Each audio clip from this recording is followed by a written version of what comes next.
Hey guys, I want to dig a little deeper into what Duncan talked about in his video earlier. If you haven't watched it, go check it out. I also want to explore the integration between coastal drop-offs and county lines. The United Kingdom's extensive and intricate coastline presents both opportunities and challenges. While it supports vibrant maritime industries and communities, it also offers avenues for illicit activities, particularly drug smuggling. Coastal regions such as Fishguard in Wales, Swansea, and Devon have become key targets for traffickers looking to import narcotics into the UK. A key tool in their arsenal? Small, agile boats like the Alaska 500, prized for their discretion and adaptability. The strategic appeal of Fishguard. Fishguard, tucked in Pembrokeshire, Wales, is a modest port town with a proud seafaring history. But beneath the surface of this quiet harbor lies a growing problem that has attracted the attention of international traffickers. For smugglers, Fishguard offers a powerful combination of location, discretion, and geographic cover. Its position on the southwestern coast places it within direct striking distance of Atlantic trade routes from South America and mainland Europe, often used to transport high-value narcotics like cocaine and heroin. Unlike larger, highly monitored ports such as Dover or Felixstowe, Fishguard's smaller operational footprint and lower volume of commercial traffic make it less of a red flag for authorities, allowing illicit vessels to blend in with routine maritime activity. The port's infrastructure is sufficient for mid-sized vessels, including leisure boats and fishing craft, which traffickers often repurpose for drug runs. More critically, the surrounding geography offers an ideal setting for covert operations. Hidden coves, isolated beaches, and rural access roads provide countless places to offload cargo away from immediate scrutiny. In recent years, traffickers have increasingly relied on these characteristics to facilitate nighttime drops, where boats come ashore under the cover of darkness, transfer drugs into awaiting vehicles, and disappear inland in a matter of minutes. Case study: the SY Atravido bust, 2019. In one of the UK's largest maritime seizures, the sailing yacht SY Atravido was intercepted half a mile off Fishguard in August 2019 by HMC Protector. Acting on NCA intelligence and in coordination with Spanish authorities, officers boarded the vessel and discovered 751 kilograms of high-purity cocaine, worth an estimated £60 million. The suspects, Gary Swift and Scott Kilgore, both from Liverpool, were jailed for a combined 33 years. The yacht had sailed from the Caribbean using deceptive maritime routes and falsified logs. This bust underscored Fishguard's vulnerability and its importance in Europe's drug supply chain. Small boats, big hauls. The Alaska 500 profile. The Alaska 500, a compact, trailerable boat under 5 meters, is often used for leisure fishing and coastal recreation. However, these same characteristics that make it appealing to hobbyists also make it highly attractive to criminal networks. With its lightweight fiberglass hull and shallow draft, the Alaska 500 can navigate narrow inlets, beach landings, and marshy terrain with ease, areas where larger vessels would run aground or draw attention. This versatility enables traffickers to operate in obscure coastal pockets, away from CCTV coverage and harbor patrols. It's not just size that makes the Alaska 500 ideal for smuggling.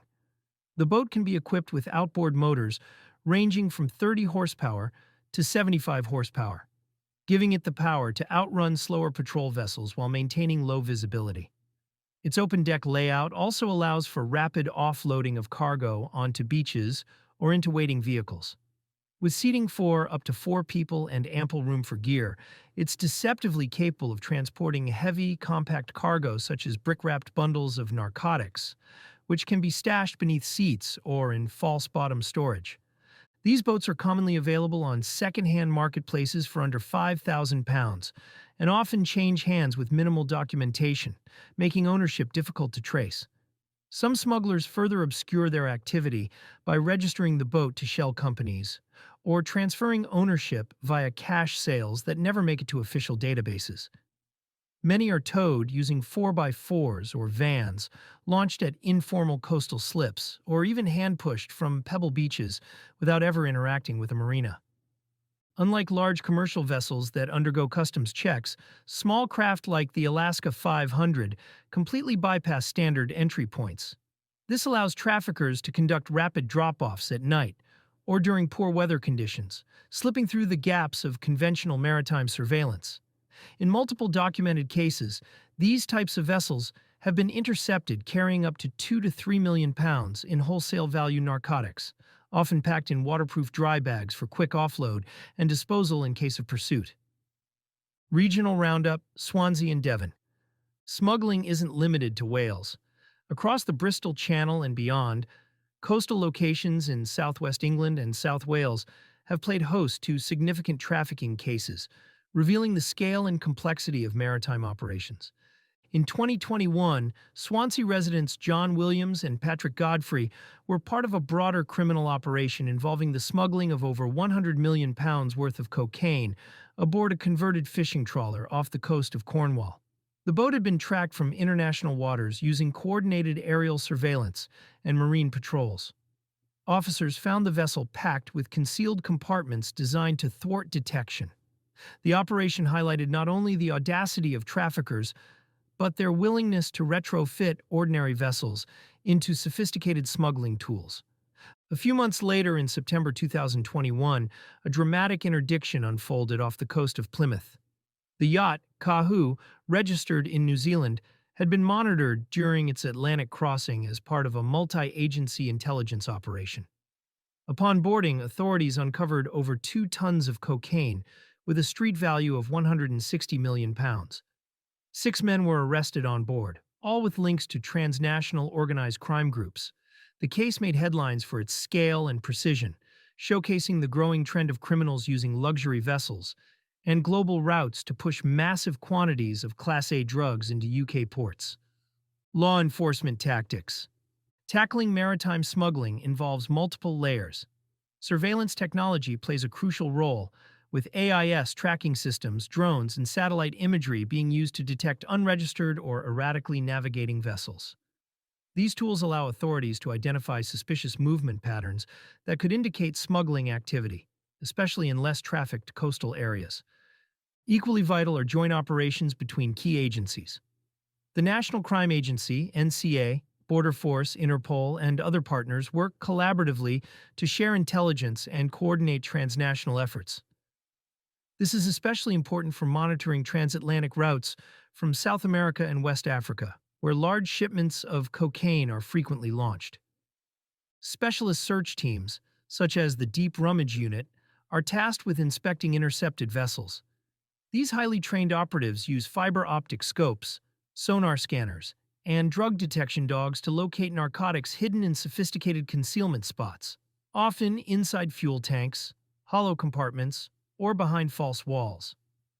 Despite these robust measures, law enforcement agencies face numerous challenges. Britain's extensive and irregular coastline offers countless secluded landing zones. Smugglers continually evolve their methods, making use of GPS spoofing, cloned AIS signals, and off-the-grid drop-offs. Furthermore, legal complexities in asserting jurisdiction, particularly in international waters or cross-border pursuits, can delay or prevent interception altogether. Interplay between maritime smuggling and county lines networks. One of the most concerning developments in the UK's war on drugs is the increasing integration between maritime smuggling routes and inland county lines distribution networks. This evolving relationship has transformed regional drug economies, with coastal towns like Fishguard no longer functioning as isolated drop-off points, but as key components within a broader national trafficking strategy. When narcotics are landed at isolated beaches, secondary harbors, or even small marinas, often during nighttime hours to avoid detection, they are swiftly divided into smaller batches. These are then distributed inland through existing county lines infrastructure. The drugs move rapidly through pre-established road networks, reaching rural and suburban communities within hours. Vehicles used for this purpose are often rented or registered to third parties, while couriers, frequently minors or vulnerable individuals, are instructed to take indirect routes to avoid police checkpoints. What makes this pipeline especially hard to detect is the reliance on disposable communication tools and tech-savvy logistics. Smugglers coordinate handovers using encrypted messaging apps, time-sensitive GPS pins, and frequently changing drop sites. Law enforcement has also discovered the use of what three words geolocation software to discreetly relay delivery locations with pinpoint accuracy, bypassing the need for fixed infrastructure. The human cost of this model is significant. County lines operations typically recruit children, teenagers in care, or adults with addiction problems to serve as couriers, lookouts, or stash house minders. After maritime shipments are landed, these individuals are often transported to remote holding areas and pressured into assisting with the next leg of the distribution. In one known case, a 16-year-old boy from Birmingham was found in a disused holiday caravan near Tenby, Pembrokeshire, with a supply of cocaine recently landed from the coast. This model is disturbingly relevant to the case of J. Slater, a teenager whose death in 2023 sparked national outcry. While the details of his final hours remain under investigation, many believe he was caught up in the very kind of cross-county criminal pipeline outlined above. Questions remain about why he traveled so far from home, who he was staying with, and what role drugs or coercion may have played in the events leading up to his death. It's important to note that one of the central figures linked to Jay in the final days of his life was Ayub Qasim, a man with a previous conviction for involvement in a major county lines operation based in Wales. In 2020, Qasim was sentenced for his role in trafficking Class A drugs between London and Swansea, using teenagers to move and sell heroin and crack cocaine. The presence of a figure with a county lines background in proximity to Jay's final movements raises deeply troubling questions about whether Jay was groomed, manipulated, or unknowingly pulled into a broader criminal scheme. When you combine this with the proximity of maritime trafficking routes to areas like Fishguard and Swansea, it becomes easier to see how these networks intersect, geographically, economically, and tragically. According to National Crime Agency Deputy Director Matt Horn, the boundaries between sea-based trafficking and land-based county lines are increasingly blurred. In a 2023 statement, he noted that criminal groups are no longer bound by region or method, and that the same organization smuggling cocaine into Wales might simultaneously be operating county lines networks in the Midlands or the Southeast. This intersection of maritime smuggling and inland exploitation has profound implications for policing. Intelligence gathered at coastal points must be rapidly shared with regional police forces and child protection services. A joined-up response is required, not just to intercept shipments, but to intervene at every stage of the distribution process. Without this, traffickers will continue to exploit the mobility and invisibility afforded by the UK's coastline and its most vulnerable communities. Ultimately, this convergence shows that tackling maritime drug smuggling cannot occur in isolation. The entire supply chain, from yacht to urban flat, from dinghy to doorstep, must be disrupted if long-term progress is to be made. To conclude, maritime drug smuggling remains a persistent and rapidly evolving threat to the UK. From the quiet harbors of Fishguard to the luxury yachts off Devon, traffickers continue to exploit coastal vulnerabilities using small craft like the Alaska 500. These operations are not only high value, but deeply integrated with inland distribution models, including the exploitation-driven county lines networks. Despite some major law enforcement successes, the scale and adaptability of criminal operations present an ongoing challenge.